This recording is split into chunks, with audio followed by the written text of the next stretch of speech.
Dokter Andreas Ari olahragawan. Basket.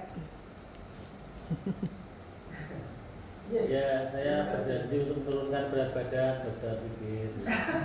Itu saya ngomong pada diri saya sendiri sebenarnya. Itu saya ngomong pada diri saya sendiri sebenarnya. Oke, terima kasih Pak Lam. Sekarang untuk Dokter Andre, kita tadi ngomong gaya hidup gitu ya.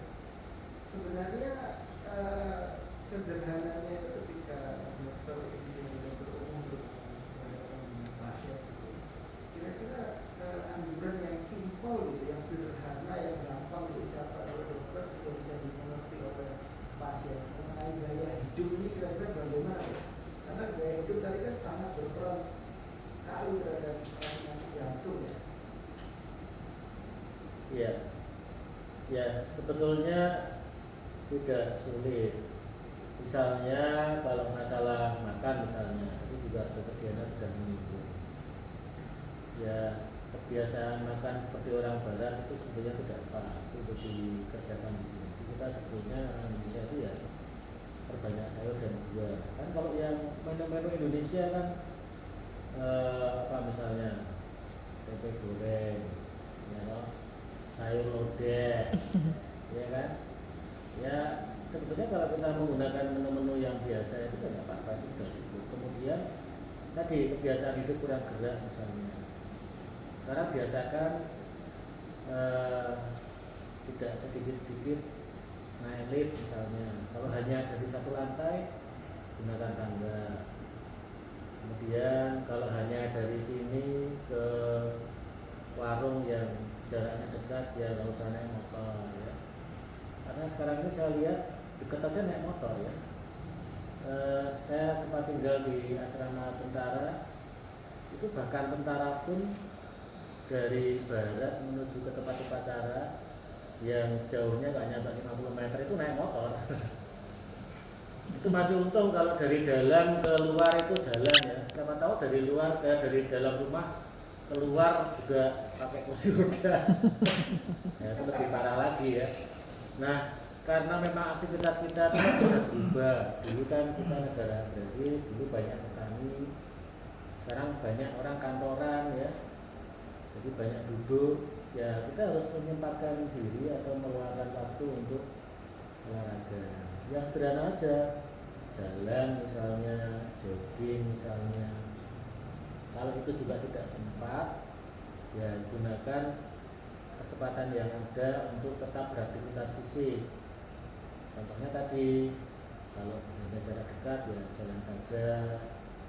Kalau hanya ke lantai satu atau dua lantai mungkin bisa menggunakan tangga saja. Makan ya pilih yang tidak berlemak, ya perbanyak sayur dan buah. Kalau ada penyakit tertentu misalnya diabetes, hipertensi, ya minum obat secara teratur gitu. Yang gampang-gampang saja Dokter Sigit. Saya kira itu. Terima kasih Dokter Andi. Kalau ini Dokter Diana untuk diabetes sama pada tambahan itu. Jadi kalau untuk pasien-pasien diabetes mellitus itu, Dokter Sigit, untuk diet itu memang kita tetap sebagai dokter itu tetap harus mengingatkan kepada pasien untuk lifestyle modification, entah itu makanan ataupun aktivitas. Tetapi ini adalah hal yang sangat sulit sekali terkait dengan karakter-karakter pasien yang pernah datang ke saya. Bahkan ada seorang pasien yang belum apa-apa sudah bilang, "Dok, saya tuh berobat ke dokter. Saya maunya kolesterol saya bagus, gula saya bagus, tapi dokter jangan melarang saya makan," katanya gitu.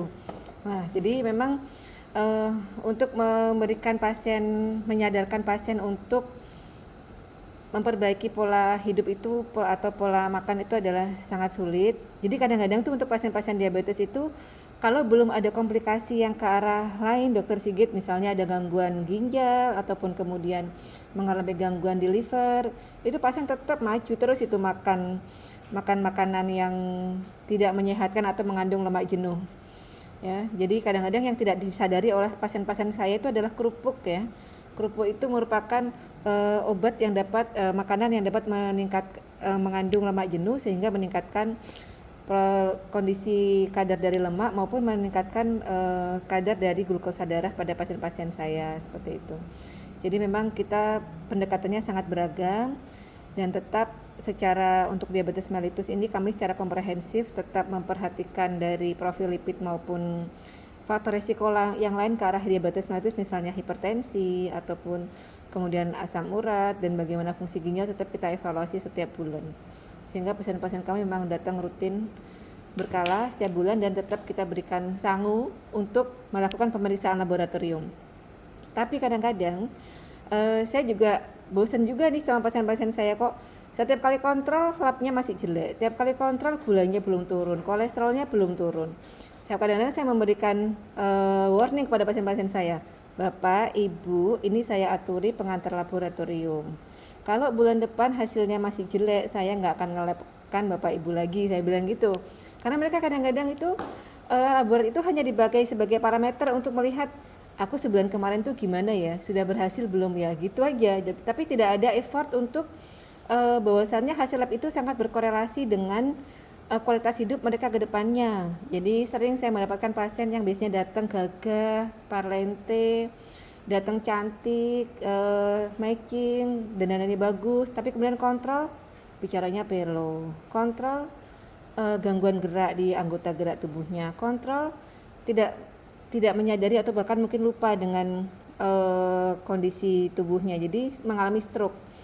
Jadi ini yang memprihatinkan kepada saya, makanya untuk pasien-pasien yang gulanya tinggi terus, kolesterolnya tinggi terus, saya selalu sampaikan, Pak, Ibu, saya nggak ingin bulan depan kita ketemu lagi tapi kondisi panjenengan seperti ini, saya sampaikan seperti itu. Jadi itu menjadi contoh atau motivasi yang cukup berhasil Dr. Sigit untuk pasien-pasien saya, sehingga mendapatkan perbaikan pada profil glukosa darah, profil lipid yang membaik pada kunjungan berikutnya. Demikian. Ya, ternyata komunikasi dengan pasien itu tidak semudah terus sekali dokter bisa mempersuasi pasien itu. Ya, betul. Iya, Dokter Andre, ini ketika kita berbicara stabil, sebenarnya efek samping yang umum itu apa sih dok? Dari semua pasien ini kan bahkan diberikan dengan dosis yang tinggi. Jadi nanti dokter kita memberikan obat ini bisa langsung inform pasiennya itu nanti terjadi ini kemungkinan.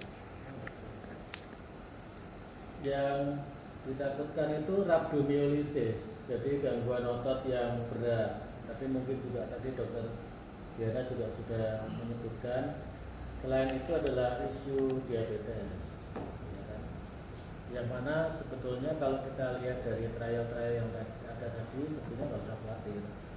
Artinya pemberian dosis yang optimal, kita akan mendapatkan manfaat yang besar dengan kemungkinan komplikasi yang sebetulnya kecil, dokter Sigit. Jadi jangan ragu untuk menggunakan statin sesuai dengan dosis yang optimal.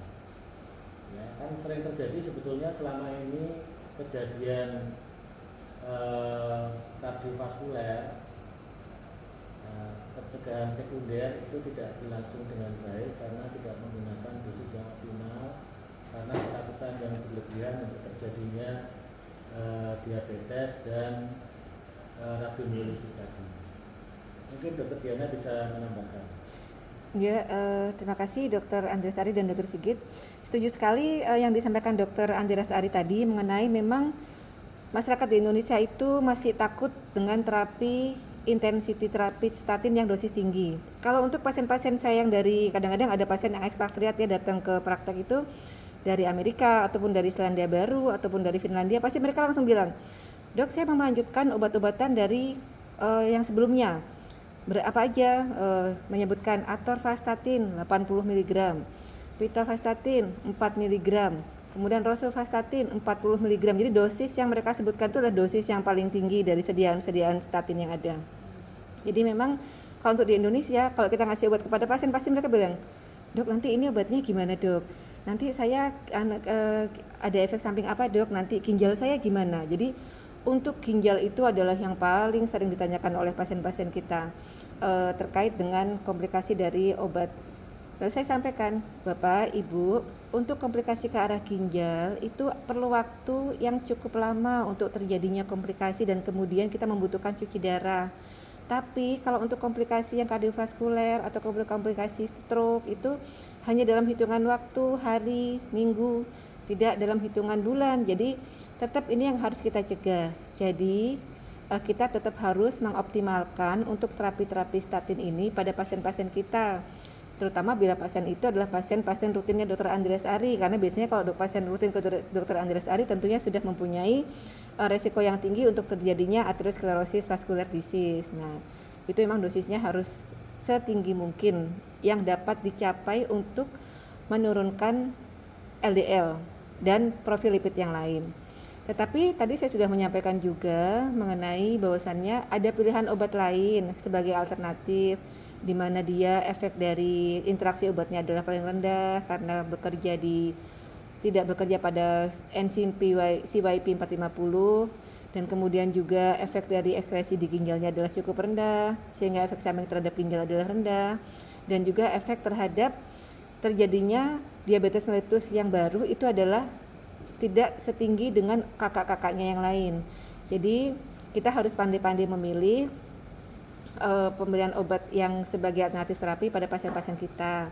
Dan kemudian juga setuju yang Dr. Andreas Ari tadi sampaikan dan Dr. Sigit sampaikan bahwa sebelum kita memberikan obat kepada pasien, kita harus memberikan informed consent. Jadi memang Pak, Ibu, nanti suatu saat mungkin kakinya bisa kram ini, karena mungkin Bapak nggak tahan dengan obat ini. Nanti bila ini terjadi, akan saya berikan tambahan ini, misalnya seperti itu. Jadi memang pada pasien-pasien yang high intensity terapi statin itu, dosis yang cukup tinggi untuk statin sering terjadinya myositis atau myalgia karena terkait dengan peningkatan CPK. Tetapi di sini kita bisa memberikan obat yang lain, misalnya kita berikan tambahan ubiquinon pada pasien-pasien yang mendapatkan statin dosis tinggi, sehingga efek dari myalgia ini akan semakin rendah. Dan juga tadi disebutkan juga bahwasannya pitavastatin juga dia meningkatkan tidak mempengaruhi adiponektin sehingga aman untuk terjadinya peningkatan dari glycemic controlnya. Jadi seperti itu kesimpulannya, tetap memberikan informed consent, tetap memberikan terapi statin yang tinggi sesuai dengan indikasi, memberikan alternatif atau pencegahan obat yang lain sebagai pendamping bila pasien itu tetap memang harus mendapatkan statin dan dosis tinggi. Jadi di sini kita harus menghindarkan terjadinya clinical inertia atau ketidakcakapan kita atau kekurangan terapi dari kita atau pemberian terapi kita kepada pasien tetap yang di bawah standar, sehingga akan menyebabkan terjadinya komplikasi-komplikasi pada pasien-pasien itu ke depannya. Seperti itu. Terima kasih. Baik, terima kasih. Ini ada pertanyaan lagi dari Dr. Surono. Mungkin tadi sebenarnya sudah disampaikan dengan tapi dipastikan saja untuk penilaian izin untuk keamanan penggunaan jangka panjang pitavastatin bagaimana dok? Bisa ditekankan lagi dok masalah keamanan. Saya dulu. Ya, kalau untuk keamanan dari jangka pandang terapi statin tadi sudah disebutkan dalam salah satu slide saya, bahwasannya ada perbandingan terapi pitavastatin dengan statin yang lain dalam kurun waktu 5 tahun. Di situ sustain, jadi kadarnya adalah perbaikan terhadap profil lipidnya adalah tetap baik, dan juga efek-efek samping terhadap ginjal karena memang pitavastatin ini adalah minimal dalam ekskresi di urin dan minimal dalam interaksi dengan sitrokom PYP 50, maka ini dapat kita abaikan atau dapat kita tetap berikan kepada pasien-pasien kita. Memang sering timbul pertanyaan Dr. Sigit untuk pasien-pasien ini, dok sampai kapan nih dok saya dapat statin, seperti itu. Nah, ya kita sampaikan ke pasien, kalau memang pasien itu mempunyai resiko tinggi untuk terjadinya cardiovascular disease, tentunya obat itu akan tetap diberikan sampai resiko terjadinya cardiovascular disease itu tidak terjadi lagi. Tapi kalau misalnya faktor resiko cardiovascular disease-nya adalah satu, karena keluarga mengalami kematian mendadak karena penyakit jantung, atau karena usia di atas 40 tahun, atau ada hipertensi yang tidak terkontrol, tentunya obat-obat statin ini akan tetap terus kita berikan kepada pasien-pasien kita. Jadi saya sering menyampaikan kepada pasien-pasien kita, sampai kapan dok? Seumur hidup Pak, Bu, selama Bapak Ibu tidak mengalami komplikasi yang bermakna, obat ini akan tetap kita berikan. Bahkan mohon maaf, ada teman sejawat saya yang agak ekstrim menyebutkan kepada pasien, "Dok, sampai kapan saya dapat terapi statin ini?" Terus dia bilang gini, "Sak mate Bu," katanya gitu. Jadi sampai pasien itu meninggal, maksudnya seperti itu. Mungkin karena ini hubungannya dokter sama pasien sudah dekat, jadi dia bisa menyampaikan hal itu. Tapi kalau saya mungkin masih belum tegel menyampaikan. Tapi saya menyampaikan aja seumur hidup seperti itu. Mungkin Dokter Andreas Ari bisa menambahkan. Ya, sekali lagi sebetulnya memperkecil resiko penyakit jantung itu tentunya lebih baik, dan sebenarnya kemungkinan komplikasi yang terjadi itu tidak sebesar manfaat dari yang kita dapatkan kalau kita menggunakan statin. Sehingga dengan demikian memang sebaiknya tidak usah takut ya, meskipun sekali lagi jangan dilupakan mengenai perbaikan gaya hidup atau perubahan gaya hidup ya. Tadi Dokter Diana sering bilang pasien itu berkali-kali periksa gula darah tapi tidak ada perubahan gaya hidup, ya tidak bisa mendapatkan perubahan hasil yang dikehendaki. Jadi sebetulnya tidak semata-mata obat, tapi tentu ada perubahan gaya hidup terkait dengan pola makan dan terkait dengan pola aktivitas. Sedikit, terima kasih. Ya, terima kasih Dok. Tadi kita sudah berbicara tentang penggunaannya, samping pengamannya, baru amannya. Kemudian yang berikutnya adalah sebenarnya ada nggak sih kontraindikasi? Bisa Dokter Diana dulu. Kontraindikasi pemakaian statin.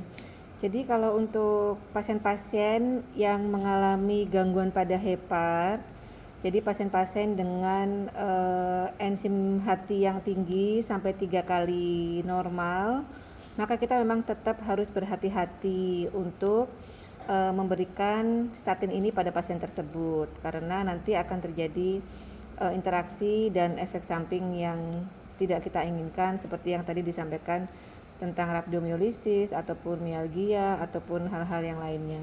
Jadi sementara kalau untuk kontraindikasi lebih ke arah profil dari fungsi hatinya.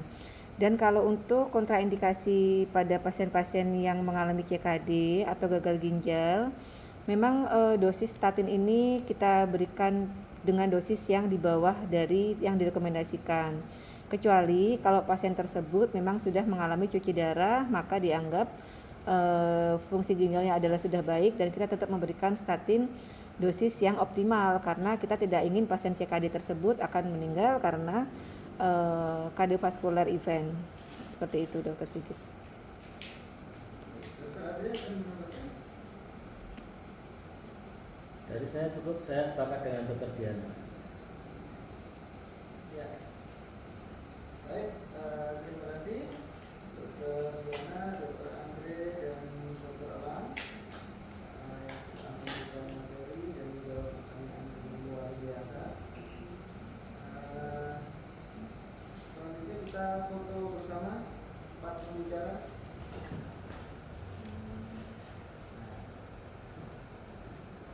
Baik, 1, 2, 3. Baik, terima kasih untuk kesempatannya. Terima kasih kepada peserta yang telah mengikuti dari awal sampai akhir webinar kali ini. Terima kasih kepada pembicara yang luar biasa, Dokter Andre. Semoga kita bisa bertemu lagi di webinar seri selanjutnya, dan semoga webinar kali ini bisa memberikan manfaat kepada peserta, terutama dokter umum, kepada pasien-pasien ini.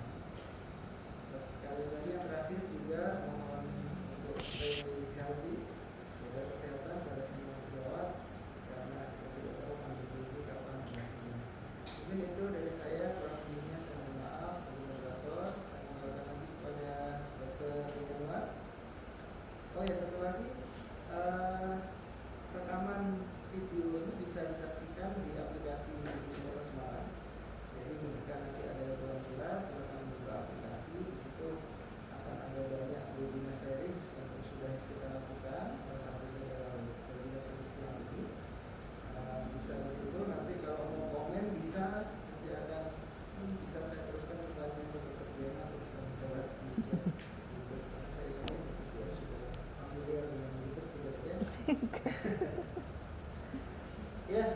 Dr. Genwa, saya kembalikan ke host. Terima kasih.